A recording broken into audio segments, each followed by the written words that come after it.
നമസ്കാരം. റാഡിക്കലായൊരു മാറ്റമല്ല എന്ന് ശങ്കരാടിയെ കൊണ്ട് ശ്രീനിവാസൻ സന്ദേശം സിനിമയിൽ പറയിപ്പിക്കുമ്പോൾ നമ്മൾ ചിരിക്കും.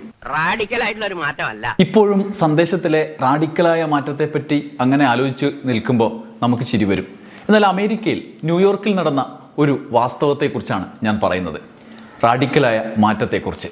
അവിടെ ചിരിക്കാനുള്ളതല്ല, ആവേശത്തേരിലേറിയ ന്യൂയോർക്ക് ജനത അത് അനുഭവിക്കുകയായിരുന്നു. മംദാനിക്ക് സത്യവാചകം ചൊല്ലിക്കൊടുക്കുന്നതിന് മുമ്പായി ബേണി സാൻഡേഴ്സ് അത് ഉറക്കെ വിളിച്ചു പറഞ്ഞു.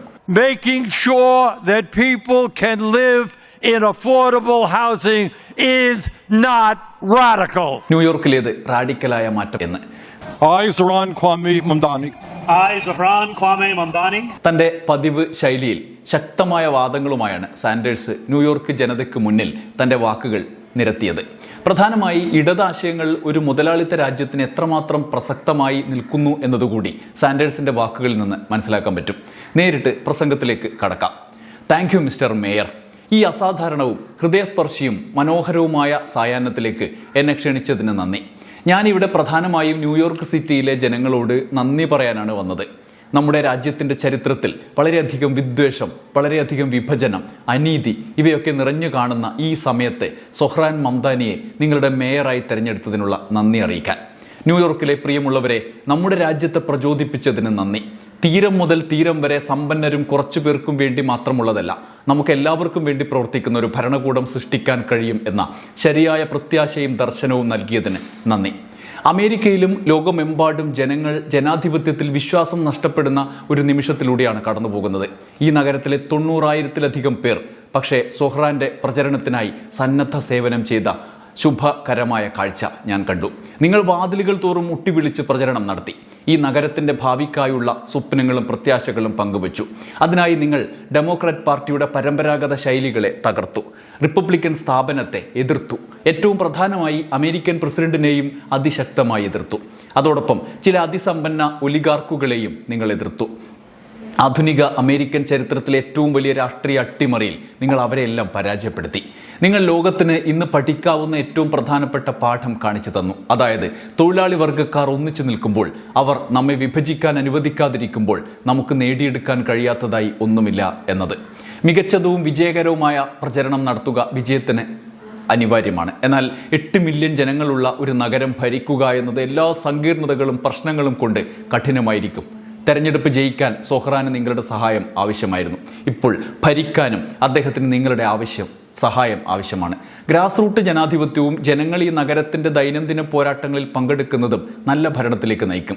ദയവായി അത് തുടർന്നുകൊണ്ടേയിരിക്കണം, രാഷ്ട്രീയത്തിൽ ഇടപെട്ടുകൊണ്ടേയിരിക്കണം. നമ്മളെല്ലാവരും കേട്ടിട്ടുള്ളത് സൊഹ്റാൻ്റെ എതിരാളികൾ അദ്ദേഹം പ്രചരണം നടത്തിയ അജണ്ടയെ റാഡിക്കൽ കമ്മ്യൂണിസ്റ്റിക് എന്നൊക്കെ വിളിച്ചതാണ്. Radical, communistic, and absolutely unachievable. Really? That's not what we believe. തീർത്തും നേടാനാവാത്തത് എന്നാണ്. എന്നാൽ ശരിക്കും നമ്മൾ വിശ്വസിക്കുന്നത് അതല്ല. ന്യൂയോർക്കിലേത് റാഡിക്കലായ മാറ്റം എന്ന്. ലോക ചരിത്രത്തിലെ ഏറ്റവും സമ്പന്നമായ രാജ്യത്ത് ജനങ്ങൾക്ക് താങ്ങാനാവുന്ന വീടുകളിൽ താമസിക്കാൻ ഉറപ്പാക്കുന്നത് റാഡിക്കലല്ല, അത് ശരിയായതും മാന്യമായതുമായ കാര്യമാണ്. ഒരു വലിയ ഭവന പ്രതിസന്ധിയുടെ നടുവിൽ ഇത് ഈ നഗരത്തിൻ്റെയും രാജ്യത്തിൻ്റെയും ജനങ്ങൾ ആഗ്രഹിക്കുകയും ആവശ്യപ്പെടുകയും ചെയ്യുന്ന കാര്യമാണ്. അതെല്ലാം നടപ്പാവും. Making sure that people can live in affordable housing is not radical. സൗജന്യവും ഉയർന്ന നിലവാരമുള്ളതുമായ കുട്ടികളുടെ പരിചരണം നൽകുന്നത്, Providing free and high quality child care is not radical. ലോകമെമ്പാടുമുള്ള ഇടതുപക്ഷ രാജ്യങ്ങൾ വർഷങ്ങളായി ഇത് ചെയ്തിട്ടുണ്ട്. ഇത് നമ്മുടെ കുട്ടികൾക്ക് സ്കൂളിനായി നന്നായി തയ്യാറെടുക്കാൻ ആവശ്യമാണ്. തൊഴിലാളി മാതാപിതാക്കൾക്ക് അടിയന്തിരമായി ആവശ്യമുള്ളതാണ്. അമേരിക്കയിലെ എല്ലാ നഗരങ്ങളും ചെയ്യേണ്ട കാര്യമാണ്. സൗജന്യ ബസ് ഗതാഗതം തൊഴിലാളികൾക്ക് സമയവും പണവും ലാഭിക്കാൻ സഹായിക്കും. Free bus transportation is not radical. നമ്മുടെ പരിസ്ഥിതിയെ സംരക്ഷിക്കും, നഗരത്തെ കൂടുതൽ കാര്യക്ഷമമാക്കും. നഗരത്തിലെ എല്ലാ കുടുംബങ്ങൾക്കും വരുമാനം പരിഗണിക്കാതെ താങ്ങാനാവുന്ന നിലയിൽ മാന്യമായ ഗുണനിലവാരമുള്ള ഭക്ഷണം ആ വിലയ്ക്ക് ലഭ്യമാക്കണം. നല്ല പോഷകാഹാരം നമ്മളെ ആരോഗ്യത്തോടെ നിലനിർത്തുന്നു, രോഗങ്ങൾ തടയാൻ സഹായിക്കുന്നു. നഗരം സ്പോൺസർ ചെയ്ത ഗ്രോസറി സ്റ്റോറുകൾ സമൂഹത്തിന് പണം ലാഭിക്കും. അവസാനമായി ഒരു അപേക്ഷ, ഏറ്റവും പ്രധാനപ്പെട്ടത്, സമ്പന്നരും വലിയ കോർപ്പറേറ്റുകളും അവരുടെ ന്യായമായ നികുതി അടക്കാൻ ആവശ്യപ്പെടുന്നത്, ഞാൻ എപ്പോഴും പറഞ്ഞുകൊണ്ടിരിക്കുന്നത് അത് തന്നെയാണ്. സമ്പന്നരും വലിയ കോർപ്പറേറ്റുകളും അവരുടെ ന്യായമായ നികുതി അടക്കാൻ തുടങ്ങണം എന്ന് ആവശ്യപ്പെടുന്നത് റാഡിക്കലല്ല, അത് തീർത്തും ശരിയായ കാര്യമാണ്. Demanding that the wealthy and large corporations start paying their fair share of taxes is not radical. It is exactly the right thing to do. ഇന്ന് നമ്മുടെ ജനങ്ങളിൽ 60% ന്യൂയോർക്കിലെ ജനങ്ങൾ, വെർമോണ്ടിലെ ജനങ്ങൾ, ഈ രാജ്യത്തെമ്പാടുമുള്ള ജനങ്ങൾ ചെലവുകൾക്കായി ശമ്പളം തികയാതെ ജീവിക്കുന്നു. നമുക്ക് ഇതുവരെ ഉണ്ടായിരുന്നതിനേക്കാൾ കൂടുതൽ വരുമാനവും സമ്പത്തും അസമത്വവുമുണ്ട്. 10 മില്യൺ ഭക്ഷണം മേശപ്പുറത്ത് വെക്കാൻ പാടുപെടുമ്പോൾ, ആരോഗ്യ പരിചരണത്തിനും ഭവനത്തിനും പണം കൊടുക്കാൻ പാടുപെടുമ്പോൾ, അതിസമ്പന്നരായ 1% പേർ ഇതുവരെ ഇത്ര നല്ല നിലയിൽ ഉണ്ടായിരുന്നില്ല. എന്നിട്ടും ബില്യൺ കണക്കിന് ഡോളർ ഉള്ളവരും വലിയ കോർപ്പറേറ്റുകളും നികുതിയിൽ ഏതാണ്ട് ഒന്നും അടക്കുന്നില്ല. അത് അവസാനിപ്പിക്കും. ഈ നഗരത്തിലെയും രാജ്യത്തിലെയും ബില്യനെയർ വർഗം അമേരിക്കയിൽ അവർക്കെല്ലാം ഉണ്ടാകില്ല എന്ന് മനസ്സിലാക്കണം. അമേരിക്ക നമ്മുടെ മഹത്തായ രാജ്യം നമ്മളെല്ലാവർക്കും വേണ്ടിയുള്ളതായിരിക്കണം, കുറച്ചു പേർക്ക് മാത്രമല്ല. ആ പാഠം ഇന്ന് ന്യൂയോർക്ക് സിറ്റിയിൽ തുടങ്ങുന്നു. ഇത്രയും പറഞ്ഞാണ് ബേണി സാൻഡേഴ്സ് മംദാനിയെ സത്യപ്രതിജ്ഞയ്ക്കാൻ ക്ഷണിച്ചത്.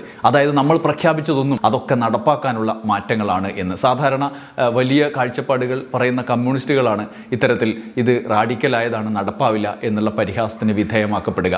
എന്നാൽ അവർ ഇത് നടപ്പാക്കുമെന്ന് പ്രഖ്യാപിക്കുകയാണ്. ഖുറാനിൽ തൊട്ട് സത്യം പ്രതിജ്ഞ ചെയ്ത മംദാനിയുടെ വാക്കുകൾ നമ്മളെ പ്രചോദിപ്പിക്കും. സാൻഡേഴ്സ് പറഞ്ഞത് സത്യമാണ്. അമേരിക്കയിലെ ഒരു നഗരത്തിൽ, ന്യൂയോർക്കിൽ ആരംഭിച്ചത് ട്രംപിനെയും പ്രകോപിപ്പിച്ച മാറ്റമാണ്. ഇസ്രായേലിൽ നെതന്യാഹുവിനെയും ഇന്ത്യയിലെ ഹിന്ദുത്വവാദികളെയും അടക്കം പ്രകോപിപ്പിച്ച മാറ്റം, റാഡിക്കലായ മാറ്റം. I, Zohran Kwame Mamdani, I, Zohran Kwame Mamdani, do solemnly swear that I will support the Constitution of the United States, I will support the Constitution of the United States, the Constitution of the State of New York, the Constitution of the State of New York, and the Charter of the City of New York, and the Charter of the City of New York, and that I will faithfully discharge the duties of the office of the Mayor of the City of New York, according to the best of my ability. So help me God. ഇനി എന്തൊക്കെ നടക്കുമെന്ന് നമുക്ക് കാത്തിരുന്ന് തന്നെ കാണണം. നന്ദി, നമസ്കാരം.